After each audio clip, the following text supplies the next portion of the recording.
এত রাতে আমরা কার বাসায় হামলা দিলাম, কে হামলা দিলাম আর কি করলাম সব থাকছে আজকের এই ব্লগে। আসসালামু আলাইকুম এভরিওয়ান, আমি আপনাদের সকলের পরিচিত এম আব্দুল্লাহ ফাহিম। দিনটা ছিল শুক্রবার। আমরা 4 বন্ধু মিলে প্ল্যান করছি বিকেলে বাংলা বাজার ব্রিজে ঘুরতে যাব। ওখান থেকে মাগরিবের পর আমরা সাইমুনদের বাসায় নাস্তা করব।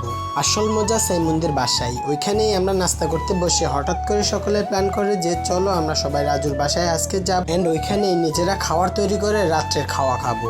যেমন প্ল্যান তেমন কাজ। রাত্রের 9টা বাজে আমরা বাবনি বাজার থেকে আমাদের সকল বাজার সদাই করে আমি বাসা থেকে মুরগিটা কেটেই আমরা বসিরহাট রওনা দিয়ে দিছি। এন্ড ইয়েস গাইস, আমরা অলরেডি বসিরহাট চলে এসেছি এন্ড আমাদের এখন গন্তব্য হচ্ছে টিএনটি রোড অর্থাৎ রাজুর বাসা। এন্ড হ্যাঁ গাইস, একটা কথা না বললেই নয়, এই বসিরহাট একাডেমি স্কুলে আমার অনেক সাবস্ক্রাইবার আছে। এই রাতের 10টা 11টায় আমি তাদেরকে খুঁজতেছি। একটা ব্যাচেলর বাসা কেমন হবে এটা ব্যাচেলররা বাদে আর কেউ চিন্তাও করতে পারবে না। এই হলো বাসার অবস্থা। এন্ড বাসাতে একটা সাইকেলও আছে যা আমরা রাইড করবো একটু পর। আমরা রাজুর বাসাতে আসাতে রাজুর অনেক কষ্ট হচ্ছে। ও পুরা ঘরটা একদম ধুয়ে মুছে পরিষ্কার করতেছে আমাদের জন্য। লট অফ থ্যাঙ্কস বন্ধুকে আমাদের জন্য এই পরিশ্রম করার জন্য। এখন আমাদের খাবার তৈরি করার জন্য পূর্ব প্রস্তুতি নিতে হবে। আজকে আমাদের খাওয়ার আইটেম হচ্ছে পোলাও, ভাত, মাংস অ্যান্ড ডিম। প্রথমত আমরা মাংসের জন্য আমাদের পেঁয়াজগুলো কুচি করে নিচ্ছি আর একটা চুলাতে আমরা ডিমগুলো বসাই দিচ্ছি সিদ্ধ হওয়ার জন্য। দেন হচ্ছে রাজু মাংসগুলো পরিষ্কার করে নিচ্ছে ধুয়ে একদম। এই দিক দিয়ে আমাদের সাইমন পেঁয়াজগুলো কুচি করতেছে, বাট ওর বউয়ের কথা স্মরণ করে ও তার হাতটা কেটে ফেলছে। আর আজকে পোলাওটা করতেছে আমাদের সাইমন করিম, হাত কাটা নিয়েও পোলাওটা করছে আর পোলাওটা অনেক বেশি জোস হয়েছে। লট অফ থ্যাঙ্কস তাকে। আর এইদিকে মাংসের জন্য সকল ধরনের কাটাকুটা শেষ, অর্থাৎ টমেটো থেকে শুরু করে মরিচ, পেঁয়াজ, আদা, রসুন যা আছে সব কিছু কাটা শেষ। আর হ্যাঁ, আমরা 4 বন্ধু ওই দিন ওই বাসার কাউকে ঘুমাইতে দিই নাই অ্যান্ড আমরাও ঘুমাই নাই। অনেক জ্বালাতন করছি তাদেরকে। একটা চুলাতে সাইমন পোলাও করতেছে আর একটা চুলাতে আমি এখন মাংস বসাই দিব। দেন আমি এখন সব কিছু করতেছি, মিশিয়ে নিচ্ছি সব মশলা আইটেম দিয়ে। এখন আমরা সব মেখে নিচ্ছি অ্যান্ড এটা হচ্ছে অন্য চুলাতে বসাই দিব এখনই।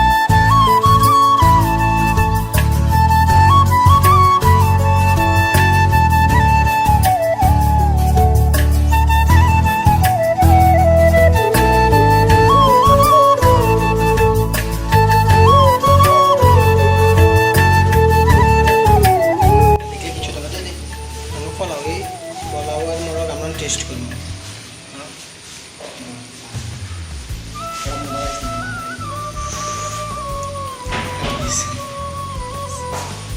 করব যথেষ্ট। আমরা প্রতিটা শুটে রাজুকে মিস করতেছি, কারণ হচ্ছে যেহেতু আমরা রাজুর এলাকাতে আছি, রাজুর বাসাতেই আছি আর আমাদের যে কোনো কিছু শর্ট পড়লে রাজুকে দ্রুত বাজারে যাওয়া লাগছে। এই জন্য গাইস আমরা রাজুকে শুট একটু কম পাচ্ছি। আর আমাদের সব কিছু এখন রান্নার শেষ পর্যায়ে আছে, বাট আমরা ভাত রান্না রয়ে গেছে। রাজু এখন চালগুলো ধুচ্ছে অ্যান্ড এই চালগুলোই আমরা এখন বসাই দিব ভাত রান্না করার জন্য। ডিম সবগুলোর খোসাও রাজু ছিলে ফেলতেছে। ভাত রান্না করা এবং মাংসগুলো দেখার দায়িত্ব রাজুকে দিয়ে আমরা অলরেডি রুমে চলে আসছি, অর্থাৎ আমাদের ঘামে পুরা শরীর শেষ, একটু হাওয়া খেতে আসছি আমরা। আর মাংসটা আমি রান্না করছি, কালারটা দেখুন জাস্ট এস্থেটিক হয়েছে।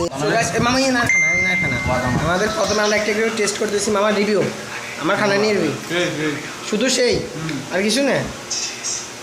মামা রিভিউ, মামা মামা রিভিউ। Thank you. আমাদের রান্না বান্না শেষ, এখন খাওয়ার ফেলা। বাট সাইমনের গার্লফ্রেন্ড সাইমনের সাথে রাগারাগি করছে আর ও এখন তাকে সামলানোর জন্য ব্যস্ত হয়ে গেছে। আমরা খাওয়াতে একটু লেট হয়ে যাচ্ছে তাই। আর এগুলা নিয়ে মজা করতেছে রাজু এবং দিদার। আমি জাস্ট ক্যামেরাম্যান ছিলাম। ওরা যেই পরিমাণ মজা করতেছে। রাবু একবার দাও। রাবু অনেক দুষ্টু পানি হয়েছে, অনেক মজা হয়েছে, অনেক ফান হয়েছে। এখন জাস্ট খাওয়ার পালা। আর খাওয়ার টেস্টটা কেমন হয়েছে সবার মুখ থেকে এখনই শুনতে পারবেন। খাওয়াটা আসলেই জোস হয়েছিল গাইস।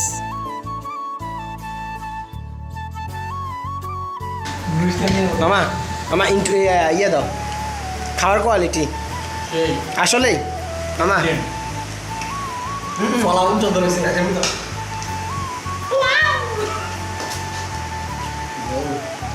ঠিক আছে, আমরা খেয়ে দিয়ে আমরা রিভিউ দিতেছি। ওকে। খাওয়া শেষ, এখন কোনো কোল্ড ড্রিঙ্কস নাই, অর্থাৎ আমরা আনতে ভুলে গিয়েছিলাম। এখন রাতের 2টা বাজে, আমরা জাস্ট কোল্ড ড্রিঙ্কস আনার জন্য বের হয়েছি। এই হচ্ছে বসিরহাট একাডেমি। আমি আমার সাবস্ক্রাইবার বিশেষ করে অয়নকে এখনো খুঁজতেছি। যেই পারেন না কেন অয়নকে একটু মেনশন দিয়ে দিন এই ব্লগে। অ্যান্ড ইয়েস গাইস, আমরা জাস্ট মজোটা নিয়ে নিলাম। এখন জাস্ট বাসায় যাওয়ার পারা, আর বাসায় গিয়েই সবাই এটার উপর হামলা দিবে, এটা আমরা জানি। এই ভিডিওতে আমি আপনাদেরকে একটা মেসেজ ড্রপ করতে চাই, সেটা হচ্ছে আপনারা সবাই অবশ্যই মজো বা আদার্স জিনিস খাবেন, বাট বলেও কেউ পেপসিকো কোম্পানির কোনো জিনিস খাওয়া থেকে বিরত থাকবেন। জাস্ট বাসায় আনতে না আনতেই কোল্ড ড্রিঙ্কসের অবস্থা শেষ, এত পরিমাণে ঠান্ডা। এরপরও গাইস মাত্র 1 মিনিটে পুরো কোল্ড ড্রিঙ্কস সাবার করে দিয়েছে ওরা। কোল্ড ড্রিঙ্কসটা খাওয়ার পরে আর কোনো শ্যুট নেওয়া হয় নাই, বাট আমরা ঘুমাইছিলাম সকাল 6টায়। পরের দিন আমার কাজ থাকার কারণে জাস্ট 7:30 বাজে আমরা ঘুম থেকে উঠে যাই। রাইট নাও গাইস, আমাদের চোখের অবস্থা দেখলে আপনারা বুঝে যাবেন যে আমরা কোনো ঘুম যাইনি। যে thanks for watching this video. If you like this video, don't forget to share, have fun, peace, love you.